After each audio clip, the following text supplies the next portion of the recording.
በጸሎተ ሐሙስ ሁሉም ምዕመናን ይቆርባሉ፣ ስጋው ደግሞ ይቀበላሉ። መቁረብ የሚቻላቸው የተዘጋጁ ሁሉ ይቀበላሉ።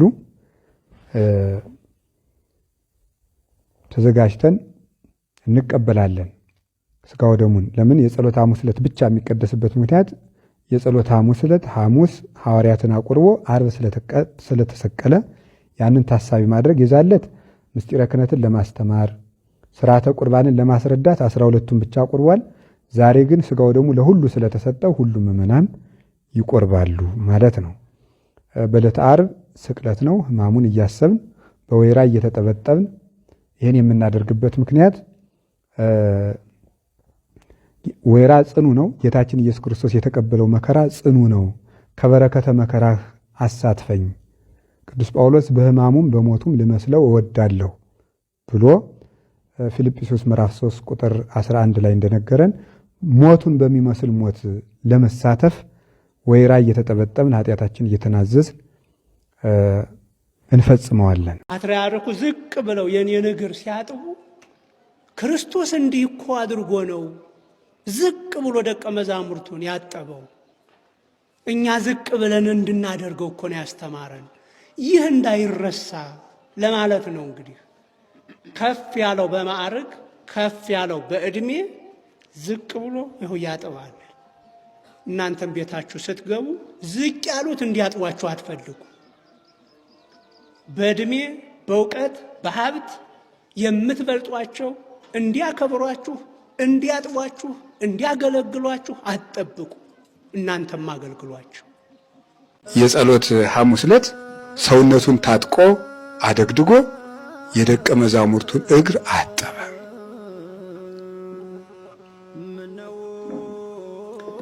አንከሩ ሐራ ልዑላን እለ እያስተርእዩ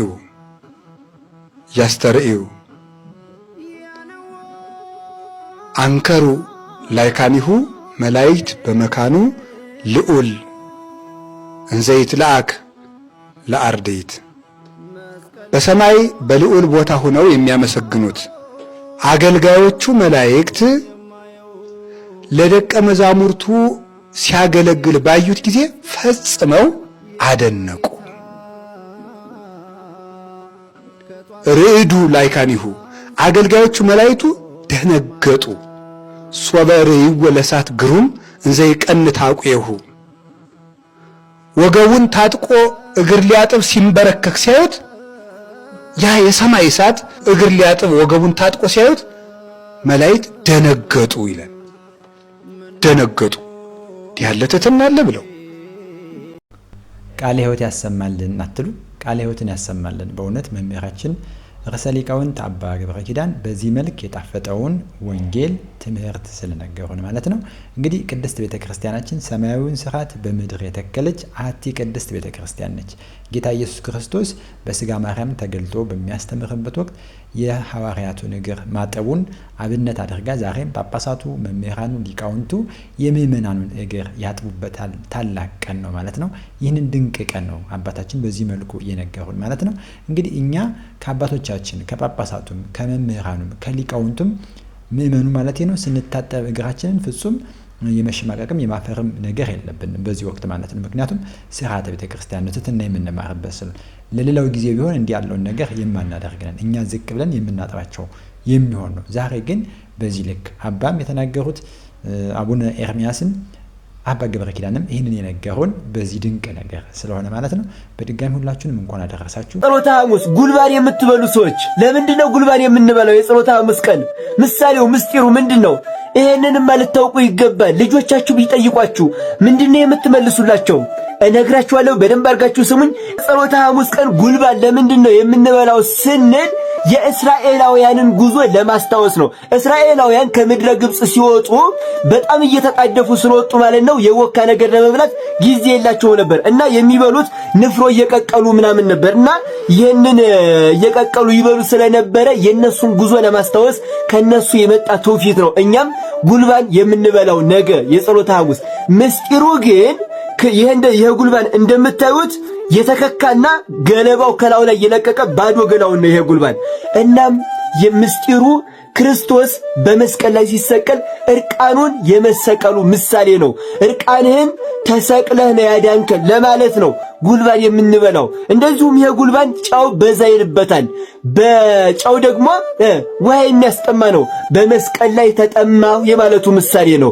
ስለዚህ ጉልባን የምንበላው በዚህ ምሳሌ ነው ማለት ነው። በጸሎተ ሐሙስ እግራችንን ሁላችንም እንታጠባለን በካህናት እጅ ለዚያው ማለት ነው። እስኪ ሁላችሁም ኮሜንት ላይ አምላኬ ወይ ከኃጢአት የጠበኝ እያላችሁ ጻፉ። ሁላችሁም አምላኬ ወይ እኔንም ከኃጢአት የጠበኝ እያላችሁ ኮሜንት ላይ ጻፉ። ቪዲዮ ለብዙዎች እንዲዳረስና ብዙዎች እንዲማሩበት ሼር ኮፒ ያደርጋችሁ ለብዙዎች አዳርሶት ቤቱ እውነት ነው። እንዲህ ያለውን ድንቅ ሚስጢር ድንቅ እውቀት ሁላችንም አውቀን እንድንጠቀምበት ለማያውቁትም ደግሞ እንዲያውቁ እኛ እንዳየነው ሌሎችም እንዲያዩት ሼር ማድረግን አትዘንጉ። ቪዲዮውን ላይክ እያደረጋችሁ ሼር ማድረግ ለሌሎቹ እንዲዛመት ሌሎችም እንዲያዩት እናደርግ። ጉልባን ለምንድን ነው የሚበላ የሚለው በሰሞነ ሕማማት እጅግ በጣም የሚያስደንቁ ቪዲዮዎች ስለሆኑ እናንተ ያመጣኋቸው ማለት ተመልከቱ። ሽምግልና አካል ጉዳት ሳይዛቸው በዚህ ልክ ለክርስቶስ ፍቅራቸውን ሲገልጡ ሕማሙን መከራውን ሲካፈሉ እኛ ደግሞ ሙሉ አካል ያለን ከዚህ በላይ ይጠበቅብን። በስራ ቦታ በመኪና ውስጥ ነው እንግዲህ እንደዚህ የሚሰግዱ ወንድሞቻችን ኦርቶዶክሳውያን አሉ። እንግዲህ ባስ ውስጥ በዚህ ልክ ቤተክርስቲያን እስኪሄድ ድረስ ነው ቤተክርስቲያን በአቅራቢያው ያለ አልመሰለኝም። በዚህ ልክ ስነ ስዕል አድርጎ ሕማማቱን እንዳይቀርበት በጾም በጸሎት ነው ደግሞ ሲሰግድ እንመለከታለን። በወፍጮ ቤት ቅድም ያያችሁት ነው። በተለያየ መልኩ ወደ ቅድስት ቤተክርስቲያን መሄድ ያልቻሉ በአቅራቢያው የሌላቸው ሰዎች በዚህ ልክ ሲሰግዱ ማየት እጅግ በጣም ደስ የሚያሰኝ ነው።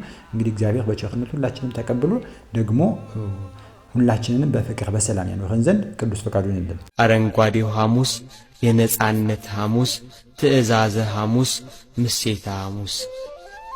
ይህ ቀን ጌታችን ኢየሱስ ክርስቶስ በፍጹም ትሕትና የደቀ መዛሙርቱን እግር ያጠበበትና ከእነርሱም ጋር ግብር ያገባበት ምስጢረ ቁርባንን ያሳየበት ዕለት ነው።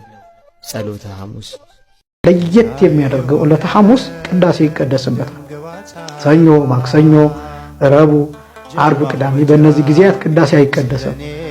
ሐሙስ ግን ቅዳሴ ይቀደሳል። ለምንድን ነው ቅዳሴ የሚቀደሰው ቢባል ዕለቱ ጌታችን መድኃኒታችን ኢየሱስ ክርስቶስ ቅዱስ ሥጋውን ክቡር ደሙን የሰጠበት ምስጢረ ቅዳሴን ስርዓተ ቅዳሴን ያሳየበት ዕለት ስለሆነ በዕለቱ ለተዘጋጁት ሰዎች ቅዱስ ሥጋው ክቡር ደሙ እንዲሰጣቸው ቅዳሴ ተቀድሶ የሥጋው ደሙ ይሰጣል ማለት ነው።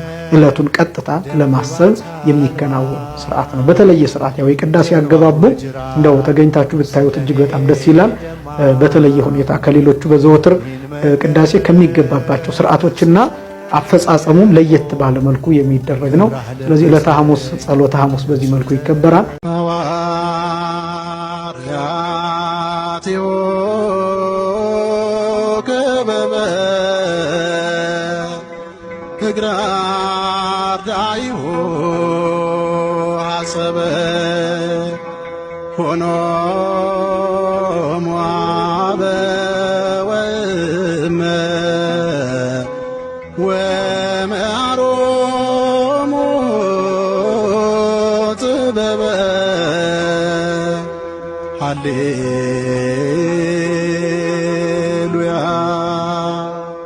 ጉልባን የሚባለውን በዚህ ቀን ይፈጸማል። እንግዲህ ከብሉይ ኪዳን መነሻውን ያደረገ ነው። ኦሪት ዘጸአት ምዕራፍ 12ን የሚያነብሰው የጉልባንን ታሪክ ዳር እስከ ዳር መረዳት ይችላል ማለት ነው።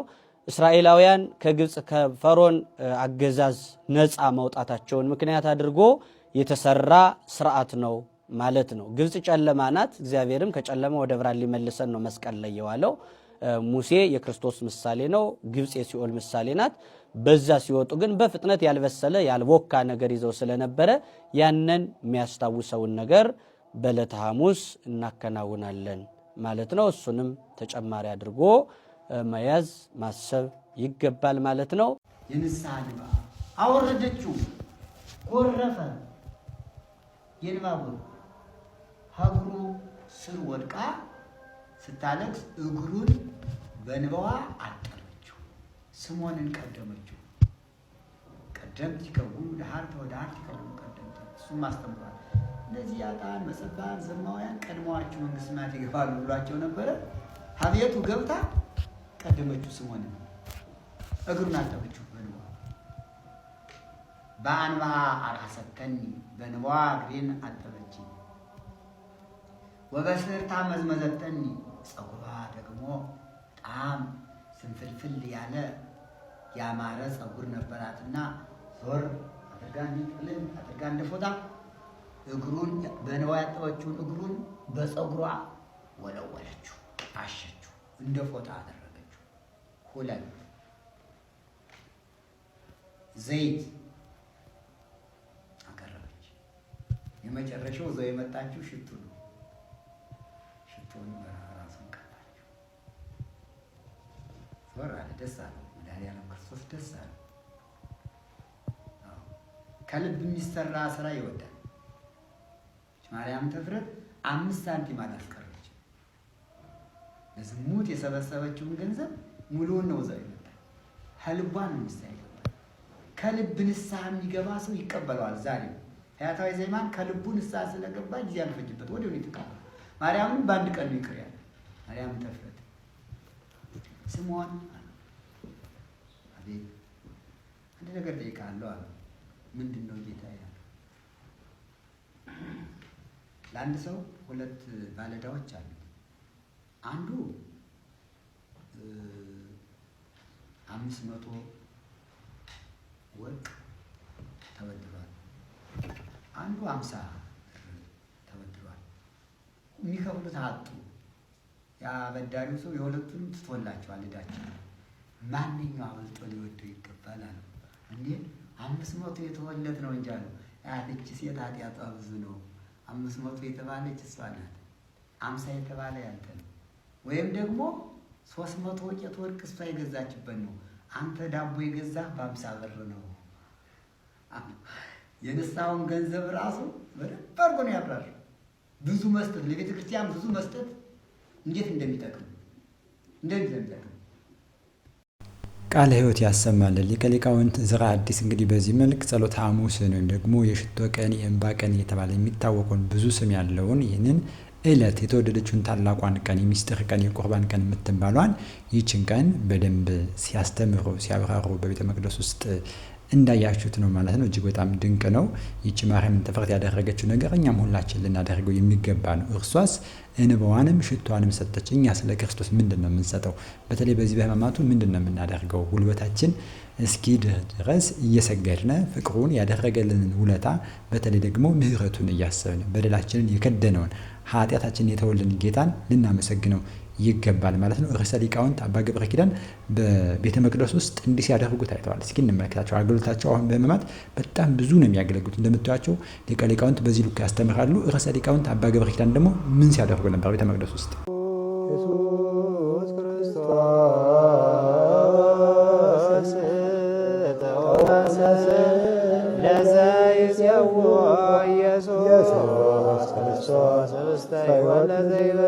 ኢየሱስ ክርስቶስ ጽዋ መድኃኒነ ዘይሰሙ ከመ ይባርኩነ ይፈርዳኦም በጸባይነ ይስወርቀው የሱሲዮ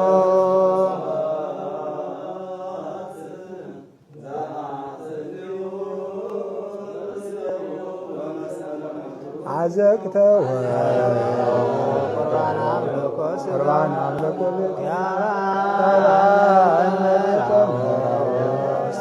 ውስተ ደብተራው